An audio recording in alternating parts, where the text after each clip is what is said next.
안녕하세요. 책한민국입니다. 오늘 소개할 책은 이제 독성관계는 정리합니다. 지은이는 권순재, 출판사는 도서출판 아름다운 사람들의 브랜드 생각의 길입니다. 책값은 16,500원, 총 페이지 수는 351쪽, 초판 일쇄는 2021년 6월 24일입니다.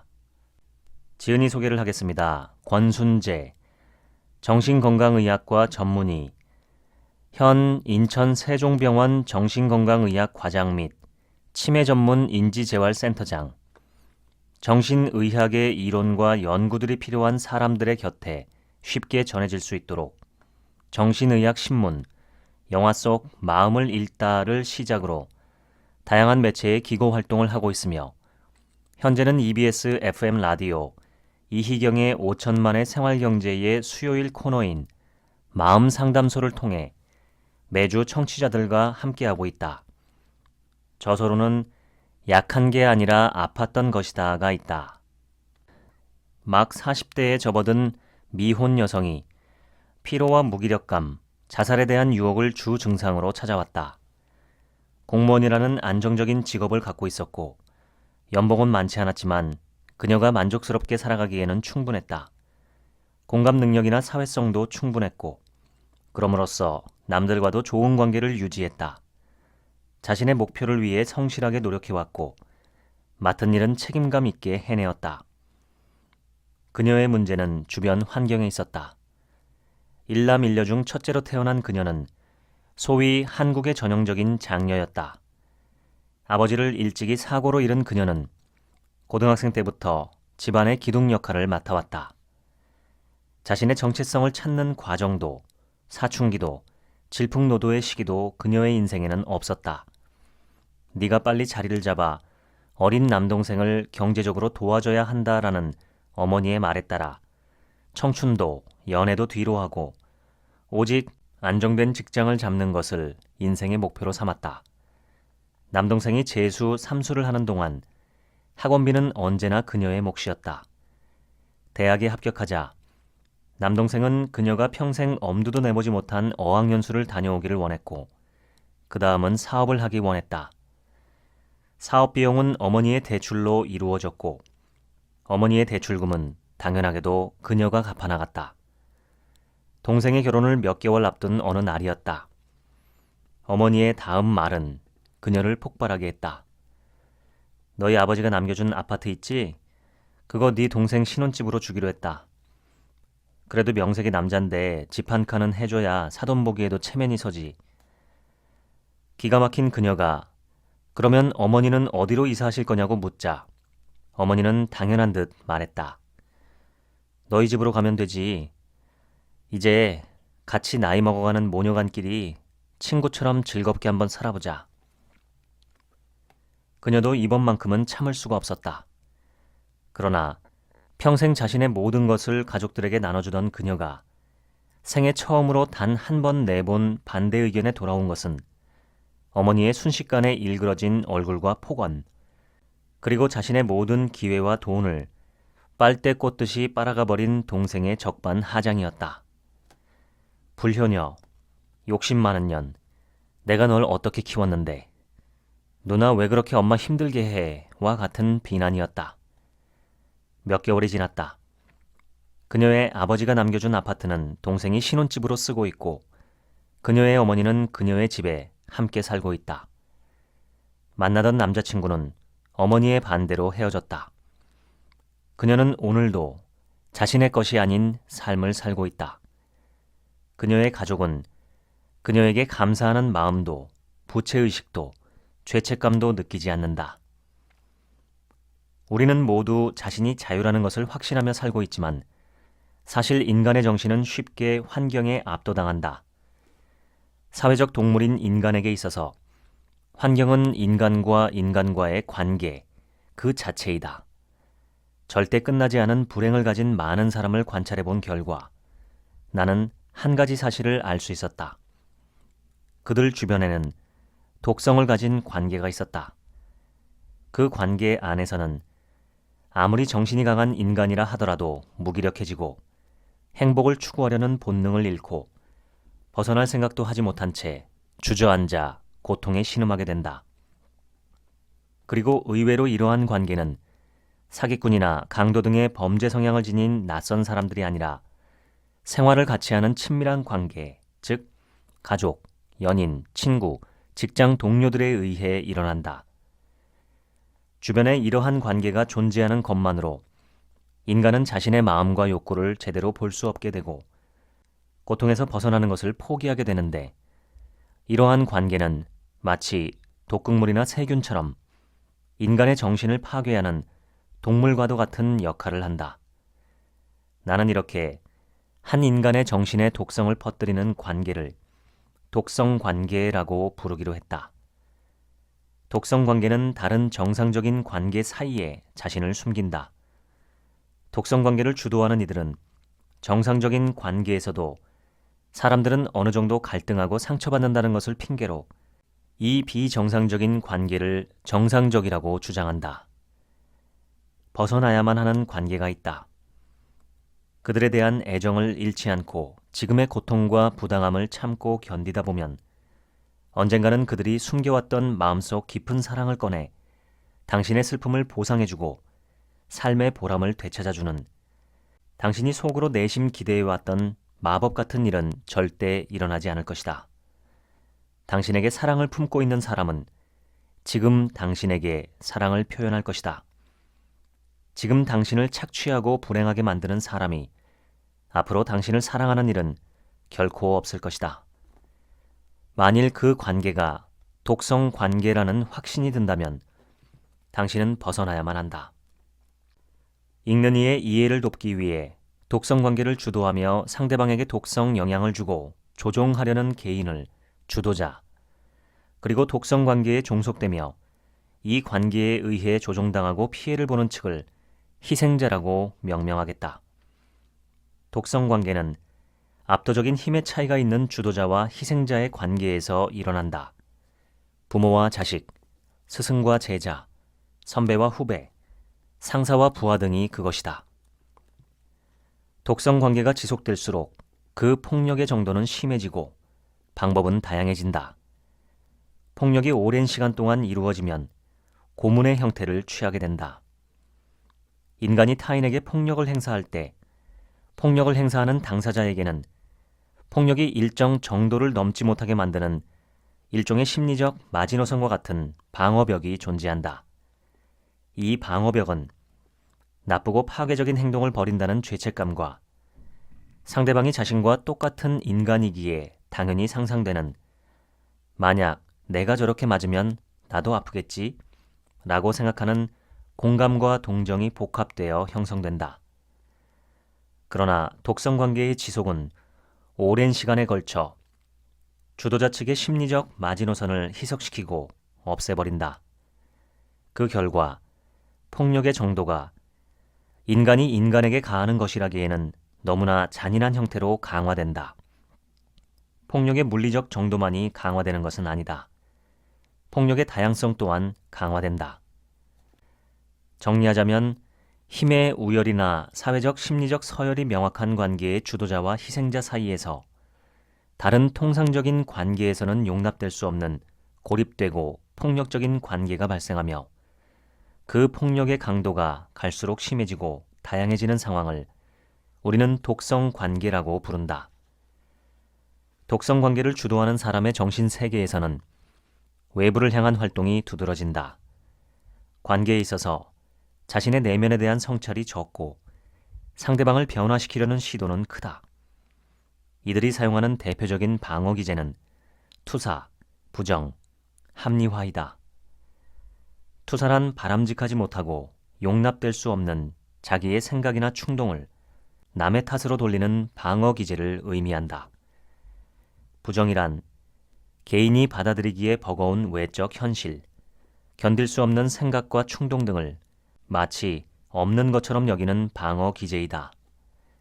합리화란 자신이 속한 사회의 통념과 문화를 통해 자신을 방어하는 것이다.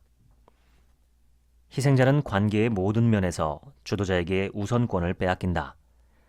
주도자가 주도하는 독성 관계는 희생자가 자신의 주변을 객관적으로 바라볼 수 없도록 교란한다.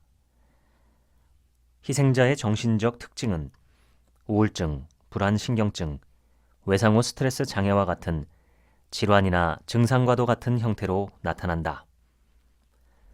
1900년대 초반 러시아의 파블로프는 개에게 원과 타원을 구분하게 시키고 원을 보면 먹이를 주고 타원을 보면 먹이를 주지 않았다. 그리고 이후에 타원의 모습을 점점 원에 가깝게 그린다. 본인이 알던 규칙의 일관성을 잃은 개는 갑자기 끙끙거리며 몸부림을 치기 시작하고 주변의 장치를 물어뜯는 등의 이상 행동을 보인다. 일관적이던 규칙이 서서히 비일관적으로 변할 때 발생한 동물의 이러한 증상을 파블로프는 실험적 신경증이라고 불렀다. 이러한 실험적 신경증은 희생자에게서 보이는 변화와도 연관이 있다. 희생자는 다른 관계에서도 독성 관계에서와 비슷한 위협을 느끼기 시작하고 그 위협에 자신이 잘 대처하지 못하리라고 생각하게 된다. 이 때문에 다른 사람을 대할 때 굉장히 조심스러워진다. 이전에 습득했던 사회적 규칙에 관한 판단이나 행동 기준들이 수년간의 독성 관계를 거치며 무너져 버렸기 때문이다. 어떠한 정신의학자나 심리학자들은 희생자들에게 학대당하고 지배당하려는 성향이 있다고 설명한다. 피약적인 성격의 소유자들이 상대방으로부터 괴롭힘을 당함으로써 고립감에서 벗어나며 자신의 존재 가치를 찾는다고 본 것이다. 나는 이 설명이 완전히 잘못된 설명이라고 본다. 자신이 원하지 않았던 불행한 관계로 인해 훼손된 인간의 존엄성을 아주 소수의 사람에게서나 존재하는 변태적인 욕구와 동등하게 보는 경솔하고 모욕적인 이론이라고 생각한다. 이미 성립된 주도자와 희생자 간의 독성 관계를 확고히 하고 이를 지속하게 하는 매우 중요한 요소가 있다. 바로 주변 사람들이다. 이들은 협력자들인데 협력자들은 주도자의 폭력을 묵인하고 허용하다가 마침내 주도자와 자신을 동일시하고 주도자 역할에 가담하게 된다. 이러한 주도자와 협력자들, 즉 가해자들에게서 보이는 특성이 있다. 독성 관계의 존재를 부정하고 관계의 고립성을 유지하려는 움직임이다. 이들은 가족의 명예를 지킨다는 명목하에 가족 내에서 일어나는 일을 외부로 발설하지 못하게 압박한다.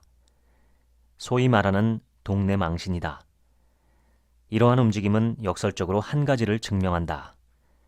즉, 이들은 자신들의 행위가 도덕적으로 잘못되었고 반인륜적이며 비인간적이라는 것을 알고 있다. 그래서 이것이 다른 사람에게 탄로나는 것을 두려워하고 필사적으로 희생자를 사회로부터 고립시키려고 한다.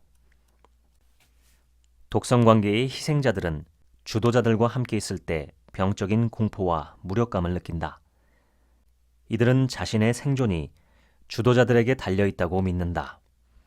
무의식적으로 조금이라도 생존 확률을 높이기 위해 자신의 적대감을 숨기고 그들의 말에 동조하게 된다. 주도자는 과감하게도 다른 사람에게 누설되면 큰 문제가 될 자신의 약점을 서슴없이 이야기하거나 남들에게 말하기 수치스러운 자신의 개인적인 비밀을 여과 없이 이야기하기도 한다. 희생자들은 이런 모습을 보고 감격하기도 하고 주도자가 자신을 인간적으로 동등한 존재로 대해준다는 착각을 하기도 한다. 주도자는 희생자와 인간적으로 친밀한 감정을 느꼈기 때문이 아니라 역설적으로 희생자를 너무나 무시했기 때문에 이들 앞에서 격식이나 예의를 차리지 않는 것이다. 우리가 강아지 앞에서 알몸이 되는 것을 부끄러워하지 않듯 수치심은 자신과 동등하다고 여기는 존재 앞에서만 느껴지는 감정이다. 희생자의 감정에 대해 전혀 관심이 없거나 개의치 않기 때문에 주도자는 희생자에게 수치심조차 느끼지 않는 것이다. 피해자는 자신이 무언가 잘못하여 남들에게 피해를 줄까봐 지나치게 신경을 쓰게 되고 남들이 자신을 공격할까봐 두려움에 떨게 된다.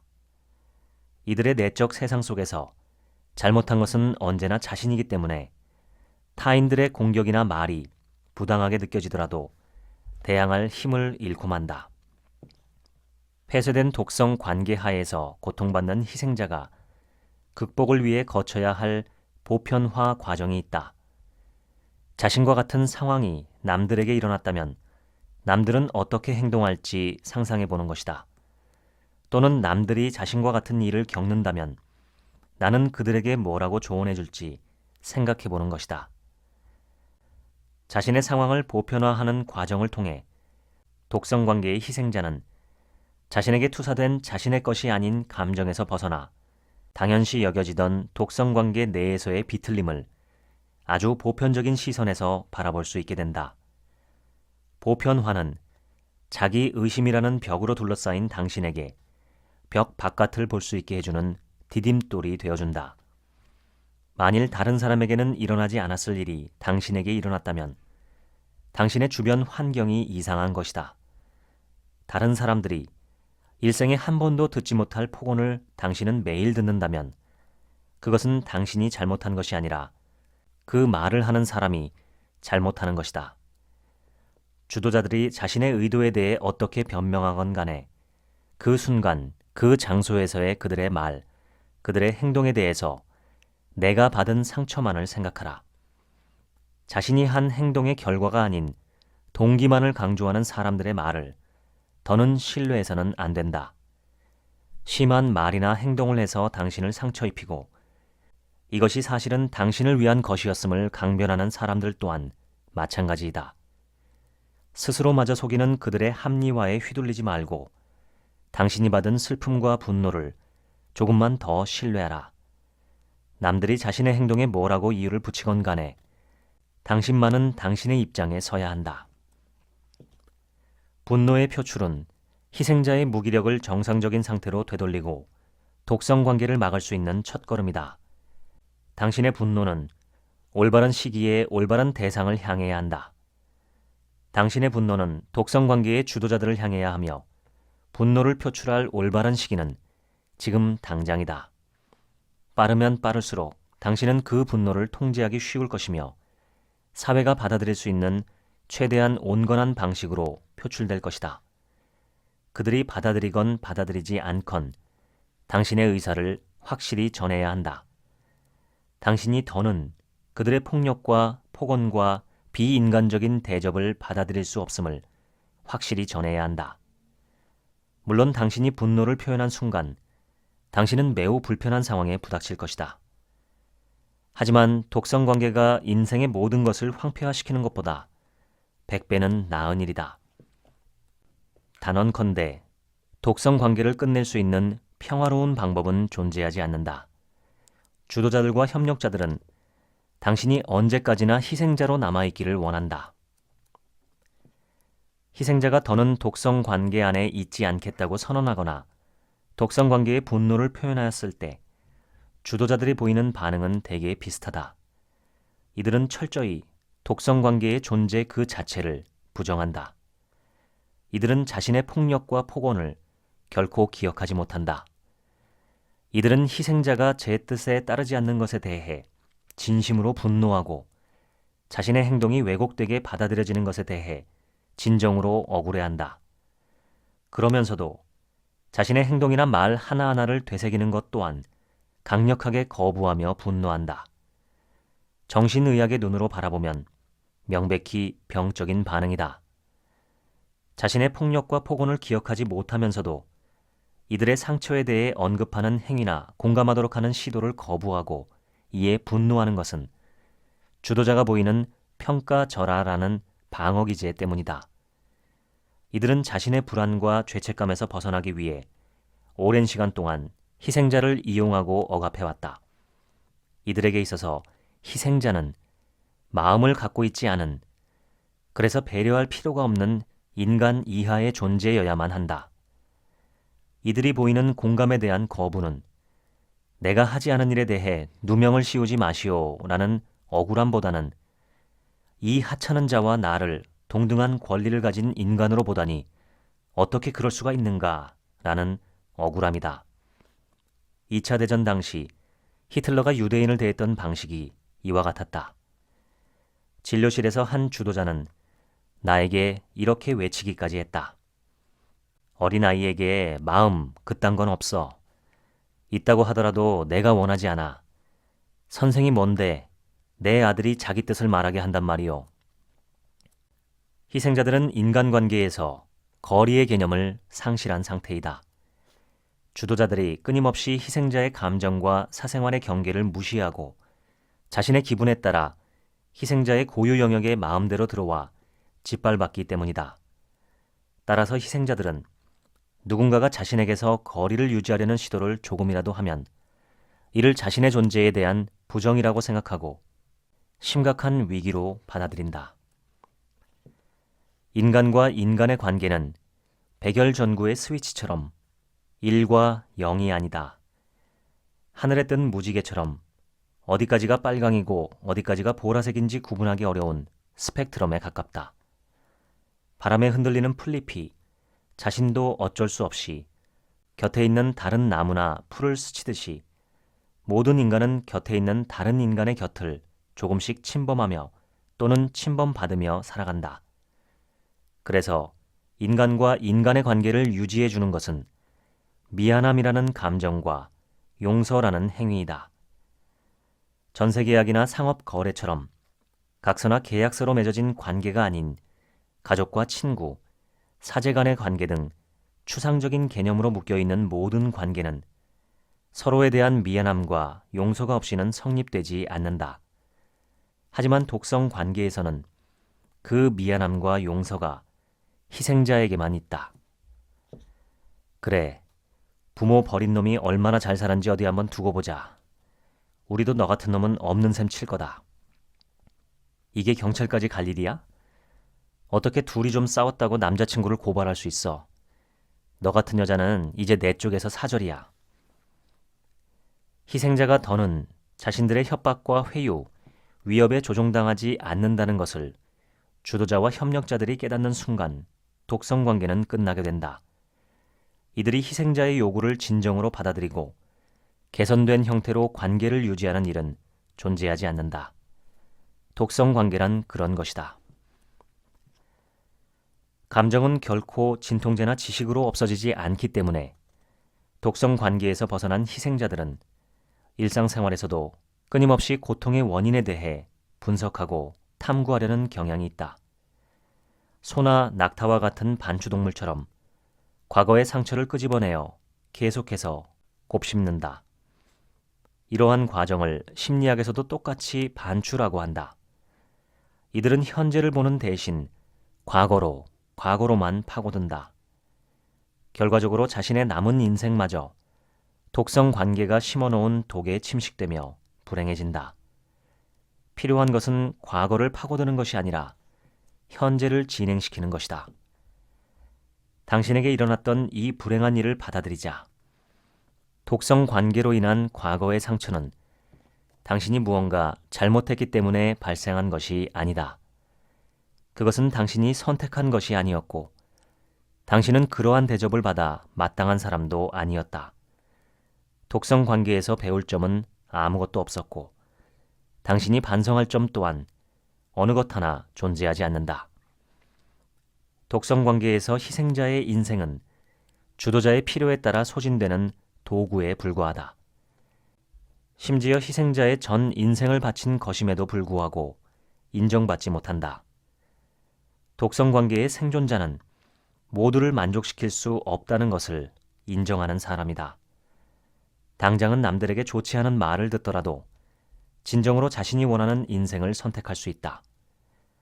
희생자와 생존자의 차이는 결국 독성 관계에서 비롯되는 수많은 부정적인 표현과 자기평가가 자신에게서 비롯된 진정한 자기 감정인지 아니면 타인이 내게 바라는 수많은 신호 중 하나에 불과한지를 구분할 수 있느냐에 달려있다. 하나 이상의 인간이 모인 관계에서 교류하는 여러 가지 감정이나 생각 중 자신에게서 비롯된 것과 타인에게서 비롯된 것을 구분하는 능력을 심리학에서는 자아 경계라고 한다. 당신이 자아 경계를 가지는 것은 그들의 목적에 방해가 된다. 그래서 그들은 당신의 사생활을 침해하고 기분에 따라 마음대로 오거나 가라고 명령하고 이를 잘 수행하는지 감시하는 등의 비인간적인 행위를 통해 당신의 자아 경계를 끊임없이 지워왔다. 당신의 자아 경계가 견고해질수록 당신의 정신세계 안에서 주도자는 그 불법적인 영향력을 잃게 되고 나아가 그 누구도 당신의 마음을 함부로 휘두르지 못하게 될 것이다. 정신건강의학과 면담 과정 중에 훈습이라는 과정이 있다. 이것은 향기가 몸에 배어든다는 뜻으로 한 번의 깨달음과 통찰만으로는 사람의 사고와 행동이 변하지 않고 통찰과 깨달음을 여러 번 경험하고 이를 자신의 삶에 의식적으로 반영하는 과정을 반복해야 한다는 것이다. 나는 이러한 훈습의 과정을 깨달음과 변화를 온몸에 새기는 과정이라 표현한다. 독성 관계는 주도자가 받아들이지 못하는 자신의 모습을 희생자에게 투사하여 만들어진다.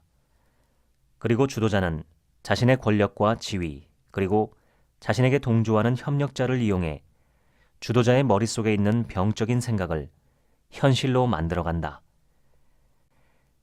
희생자는 현실에서 점차 주도자가 덮어씌운 심상대로의 사람이 되어간다. 그리고 주도자는 희생자가 제 생각대로의 사람인 것에 안심하고 그 관계에서 결코 희생자를 벗어나지 못하게 한다. 사랑을 가장한 압력과 협박을 일삼는다. 한 번 독성 관계가 성립되면 희생자는 결코 변화하거나 성장하지 못한다. 마치 바다에 떠있는 배 위에서 배를 아무리 밀어봤자 배가 앞으로 나가지 못하는 것과 비슷하다. 배를 앞으로 나가게 하려면 배의 바깥으로 나가서 밀어야 한다.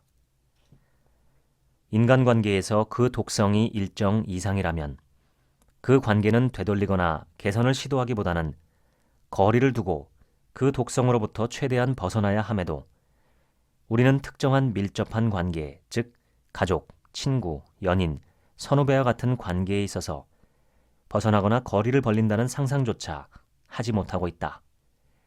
자신이 독성 관계로 고통을 받으면서도 이를 당연한 것으로 생각하는 것이다. 이는 한 사람의 정신세계에 있어서 지대하고도 지속적인 손상을 입힌다. 회사원 P씨는 시댁 근처에 사는 30대 후반의 워킹맘이다. 그녀가 나를 찾아온 이유는 가슴의 답답함과 시도 때도 없이 화가 나는 감정 조절의 어려움 때문이었다. P씨는 남편과 초등학생인 아들과 함께 살고 있었다. 젊은 나이에 직장 동료인 남편과 만나 연애를 시작했고 아이가 생겨 급히 결혼을 결정했다. 당시 P씨의 시댁은 큰 서점을 운영하는 부유한 집안이었다. 남편은 그 집안의 둘째 아들이었다. P씨의 결혼은 그 시작부터 순탄치가 않았다. 시부모님에게 인사드리던 날 시어머니는 이렇게 말했다. 내가 아이만 아니었으면 이 결혼 절대 허락 안 했다. 우리 집에 얼마나 많고 대단한 곳에서 선자리가 많이 들어오는지 아마 모를 거다. 우리 집안은 원래 너희 같은 집에 사돈 맺을 만한 집이 아니다.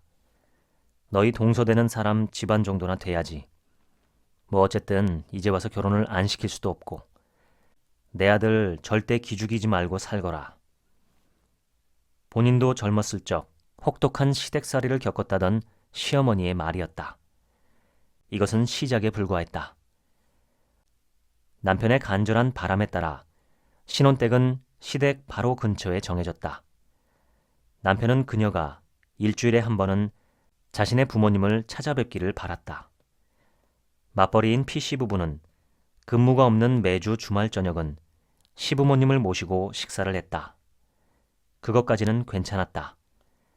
P씨를 참기 힘들게 만든 것은 아무리 찾아뵙고 같이 시간을 보내드려도 좀처럼 그치지 않는 시부모님의 요구사항과 그녀에게 불만족한 태도였다.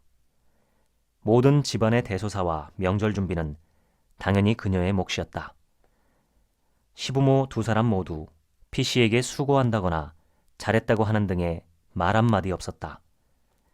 언제부턴가 P씨에게는 그 모습이 공경해야 할 집안 어른보다는 자신이 응당 받아야 할 돈을 받으러 오는 채권자처럼 보이기 시작했다.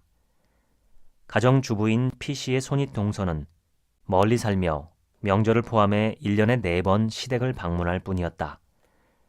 아버지가 공직의 높은 자리에 있다는 동서를 P씨의 시아버지와 시어머니는 어려워했다. 한박 웃음을 지으며 이야기하고 있는 시아버지, 시어머니, 동서가 먹을 식사를 주방에서 혼자 준비하던 P씨는 문득 자신이 이 집안의 하녀 같다고 생각했다. 명절의 차례와 성묘를 끝내고 친정에 가겠다는 말을 눈치를 보며 어렵게 꺼내던 자신과 달리 손윗 동서는 성묘가 끝나면 당당하게 시의 아주머님과 함께 친정으로 출발했다. 예민함. 시댁에서 P씨를 표현하는 단어였다. 불과 몇 년 전까지만 해도 일면식도 없던 그녀를 매주 자신의 집으로 불러서 일을 시키는 시댁 식구들이 그녀를 예민하다고 표현한다. 동서는 너무 옳고 그름만 따지는 것 같아요. 너무 부딪히지 말고 저처럼 잘 지내보세요. 진심은 꼭 통하니까요. 1년에 4번 찾아오는 손윗 동서는 이렇게 천진하게 말했다. 같이 있으면 눈치를 보고 안절부절 못하는 그녀와는 달리 그녀의 시어머니는 그녀가 전혀 불편하지 않은 듯했다. 시어머니는 P씨가 자신에게 할 도리만 다하면 P씨가 어떤 생각을 하는지, 어떤 기분인지 관심 자체가 없었다. 시어머니는 매번 자신이 응당 받아야 할 대접을 받는 것처럼 생각했고 그녀가 마음이 없는 기계인 것처럼 생각하는 듯했다. 몇 달 후 시아버지가 암 판정을 받고 요양병원으로 옮긴 후에는 그녀가 해야 할 일이 더 늘어났다. 요양병원에 입원해 계신 시아버지를 챙기는 것도 직장을 다니는 그녀의 몫이 되었다. 그리고 급기야 시어머니는 합가하고 싶다는 기색을 비치기 시작했다. 아주버님과 손윗 동서는 합가를 적극적으로 권하고 있었다. 그녀가 싫은 내색을 비추자 그들은 P씨를 정없고 이기적인 사람으로 몰아갔다. 가까이 살면서 그것도 못해주냐는 것이었다. 모든 책임과 고충은 실질적으로 그녀가 짊어져야 하지만 막상 아무 책임도 지지 않을 사람들의 목소리가 훨씬 더 컸다. 의심할 여지 없이 그녀는 독성관계의 희생자였다. 주도자는 시어머니, 그리고 협력자는 그녀를 제외한 모든 시댁 식구들이었다. 나는 그녀에게 독성관계에서 가장 핵심적인 질문을 던졌다. 당신은 가정 내에서 부당한 대접을 받고 있고 그런데도 가정을 지키기 위해 그 모든 고통을 감내해 왔음을 잘 알겠습니다. 그럼에도 불구하고 어째서 당신에게 독이 되는 이런 관계에 대해 적극적으로 저항할 수 없었던 거죠? 제 말은 어째서 못하겠다거나 집안 행사를 손윗 동서와 반반 나누어야겠다고 주장하거나 아니면 무시해버리거나 할 수 없었던 거죠? 이어진 대화에서 나는 P씨의 보통 사람보다 높은 공감력과 P씨 주변 사람들의 행태가 그녀를 독성 관계에서 빠져나오지 못하게 하는 주요 문제였음을 알 수 있었다. P씨는 시댁의 횡포에 부당함을 느끼면서도 한편으로는 이들을 동정하고 있었다. 시 아주머니와 손윗 동서는 P씨의 마음을 칭찬하면서도 동시에 그녀가 앞으로도 희생을 계속 감내하지 않으면 시댁 집안 전체가 더 힘들어질 것이라는 공포를 불어넣었다. 그리고 P씨가 시어머니를 곁에서 모시는 것이 힘들다고 할 때면 그녀가 그 일을 하지 않으면 무언가 큰일이 벌어질 것이고 그것이 마치 P씨의 탓이 될 것처럼 은연중에 그녀를 협박했다. 그러면서도 P씨가 시댁 일을 도맡아서 하는 한 이들은 P씨에게 무관심했다. 그들이 의식하든 의식하지 않든 간에 그들은 P씨를 조종하고 있었다. 이들의 목표는 단 하나. 시어머니의 일에서 자신들은 최대한 멀리 떨어져 있으면서도 시어머니의 미움이 P씨에게 집중되도록 하여 자신들이 그 이득을 취하는 것이었다. 이들은 명백하게 독성관계의 협력자들이었다. P씨의 의견과 상관없이 P씨의 시댁 식구들은 시어머니와 PC 부부의 합가를 거의 기정사실화했다. 당사자인 시어머니조차도 PC와 전혀 상의하지 않았다. 독성 관계가 고착화된 집단에서는 희생자를 제외한 주도자와 협력자들은 희생자에게도 마음이 있고 다른 의견이 있다는 것을 한사코 부정한다. 대신 이들은 전통과 도리, 공동체적인 가치를 내세우며 당사자의 입장을 깔아뭉개고 희생자에게 모든 감정적, 물리적 짐을 지운다. 저는 어머님과 같이 살 준비가 되지 않았습니다. 싫습니다. 그녀가 결혼해 시댁에서 처음으로 입 밖으로 내뱉은 적극적인 거절의 의사였다. 집안은 난리가 났다. 시 아주머니 부부와 PC 남편의 행태는 더욱더 가관이었다. 이들은 처음에는 웃으며 조금만 더 고생해달라고 회유하다가 PC가 자신의 말을 들어주지 않을 것을 확신하자마자 소리치며 폭언을 내뱉었다. 그렇게 이기적인 사람인 줄 몰랐다는 것이다. 그것 좀 해주는 것이 뭐 얼마나 힘들기에 집안에 이 사달을 만들고 어머니 마음을 저렇게 아프게 하냐는 것이었다. 문제의 당사자이면서도 마치 자신은 외부인인 것처럼 말하는 동서와 시아주머님의 말투는 정치인들이 자주 쓰는 유체이탈 화법과도 같았다. PC는 차분하게 반박했다. 그게 그렇게 쉬운 일이면 동서네가 모시면 안 될까요? 맞아요. 저 인성 안 돼서 우덜은 잘 못 모셔요. 이제까지 제 일 희생해가면서도 주말도 없이 시어머니를 계속 모셨고요. 그런데 여기서 더 희생하지 않는다고 이제 모두 저를 비난하시네요. 그렇게 시어머니가 염려되시면 어째서 직접 모시지 않으세요? 형님과 아주버님 시간은 중요하고 제 인생은 인생이 아닌가요? 제가 이제까지 희생한 건 생각도 안 해주시는 건가요? 가장 많은 것을 희생했음에도 불구하고 단 한 번의 거절로 그녀는 집안을 망친 며느리로 비난받고 있었다. 막상 주변 사람들이야말로 그 누구보다 손익을 철저하게 계산하고 약삭빠르게 행동했음에도 불구하고 PC가 자신들에게 더 이상 조종당하지 않자 그녀를 계산적이고 이기적인 사람인 양 비난하고 있었다. 나는 그녀를 안심시켰다. 만일 우더른을 모시는 게 손아랫사람의 그 어떠한 행복보다 중요하다면 어째서 당신만이 실질적으로 희생을 하고 있나요? 당신을 제외한 다른 사람들은 자신들의 의도만을 강조하고 있을 뿐이죠. 하지만 결과로 보여주고 인생과 시간을 소모해야 하는 것은 오직 당신뿐이라는 생각이 드네요. 불편한 시간이 계속되고 PC는 계속 비난을 받았지만 그녀는 점차 무덤덤해졌다. PC는 자신이 질 필요가 없는 죄책감에서 점점 벗어날 수 있었다. PC가 자신들에게 더 이상 휘둘리지 않는다는 것을 알게 되자 협력자들 또한 PC를 닥달하는 것을 멈췄다. 결과가 두렵지만 주도자에게 자신의 할 말을 하는 것, 남들이 심어놓은 죄책감에 굴하지 않고 주도자와 협력자들의 협박과 조종에서 벗어나는 것, 타인을 실망시키는 감정적 불편함을 두려워하지 않고 일상으로 받아들이는 것. 이것은 독성 관계를 벗어나는 데 있어서 가장 중요한 과정이었다. PC는 시댁 식구들과 소원해졌다. 시댁을 방문하는 횟수는 크게 줄어들었다. PC 남편의 고충은 상대적으로 늘어났다. PC의 시어머니가 이번엔 자기 아들을 끊임없이 닥달하기 시작했기 때문이다. PC의 시어머니는 여전히 혼자 지낸다.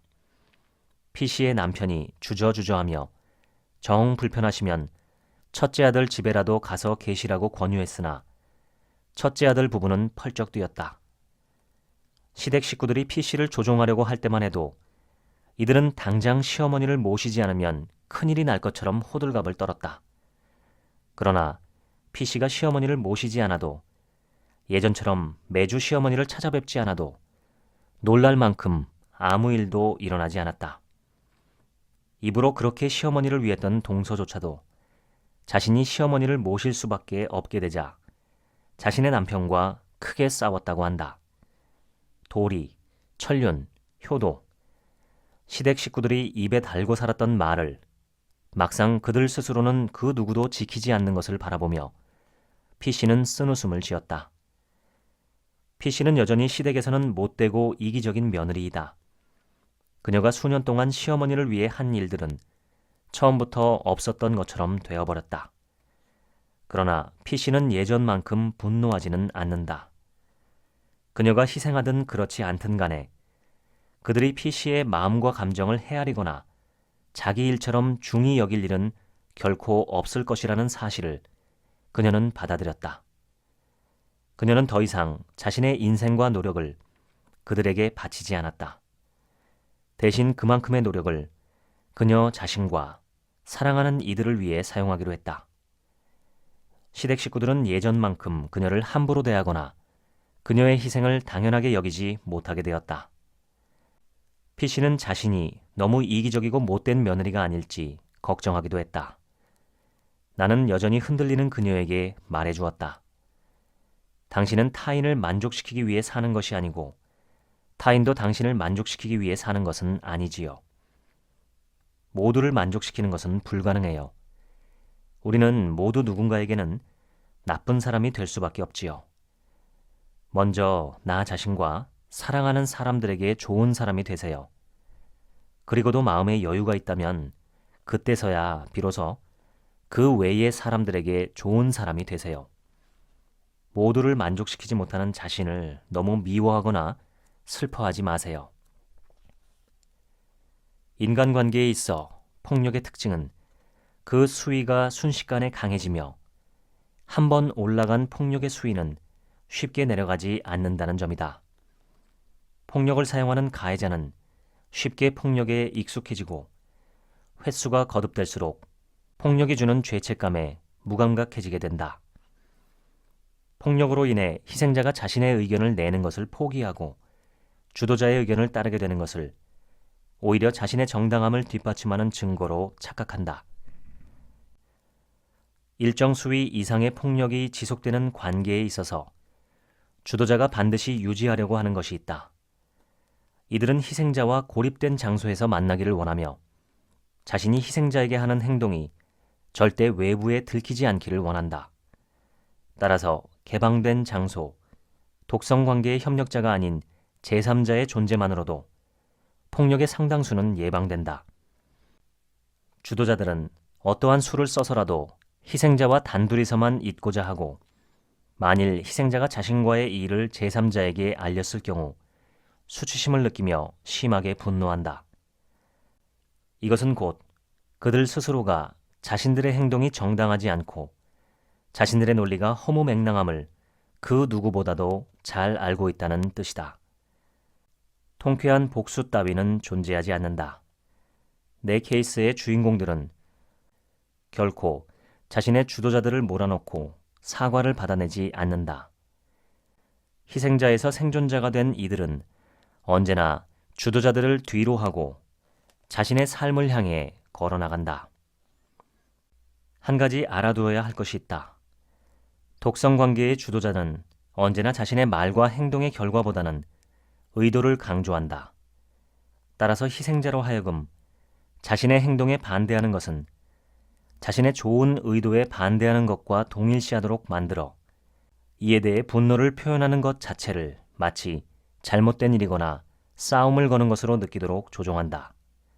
그러나 진실하고 건강한 관계에서는 이것이 정반대로 작용한다. 책임져야 하는 것은 의도보다는 우리가 직접 내뱉은 말과 행동의 결과이다. 건강한 관계에서는 상대방과 나의 사이에 차이가 있다는 것을 인정한다. 우리가 아무리 노력해도 맞출 수 없는 부분이 반드시 존재하여 충돌이 있을 수밖에 없다는 것을 인정한다. 그리고 건강한 인간의 관계에서 그 공간과 충돌은 사과와 용서로 채워진다. 그렇기에 서로 다른 인간 두 명이 서로를 해치지 않으면서 관계를 형성할 수 있는 것이다. 당신과 상대방의 관계가 건강하다면 당신은 상대방에게 사과해야 할 의무가 있고 사과하면 상대방에게 용서받을 권리가 있다.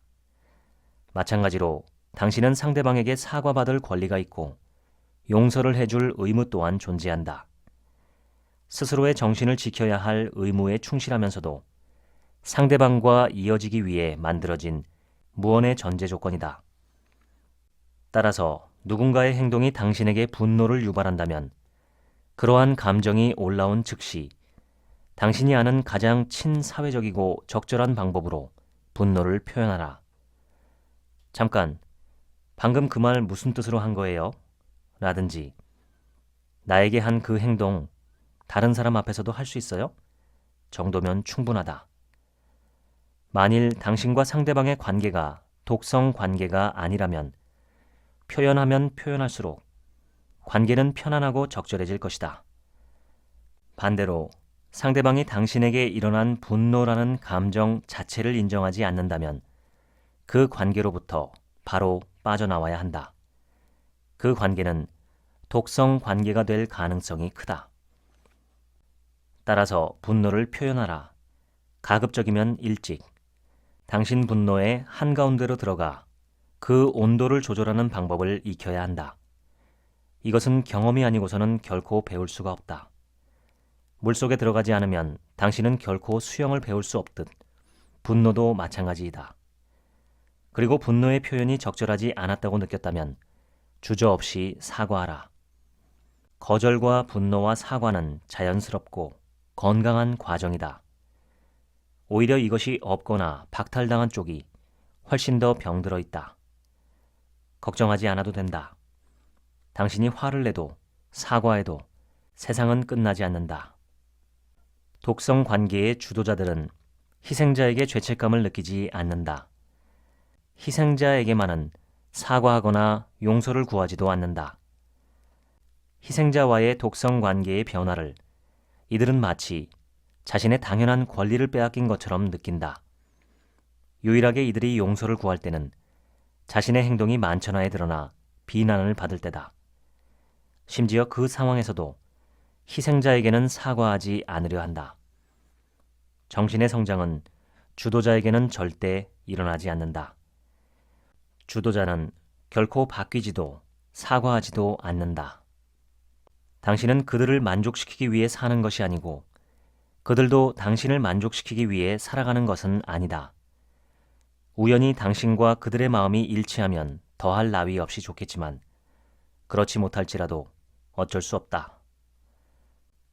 당신이 애정을 가지고 온 힘을 다해 살아내야 할 당신의 인생과 사랑하는 사람들 곁으로 돌아가라. 지금까지 이제 독성 관계는 정리합니다. 소개해드렸습니다. 지금부터는 제 얘기입니다. 당신은 지나치게 애쓰고 있어요. 라는 책을 예전에 리뷰한 적이 있는데 오늘 소개하는 이 책, 이제 독성 관계는 정리합니다와 일맥상통합니다.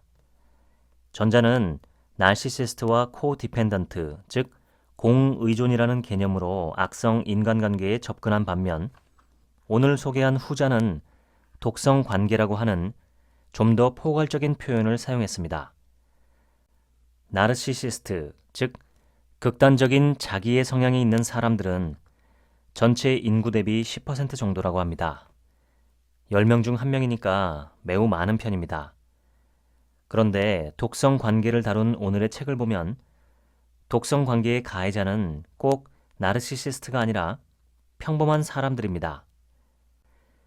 마음속에 독버섯의 씨앗을 품고 있다가 여건이 되면 독성 관계의 가해자로 돌변하는 것이죠.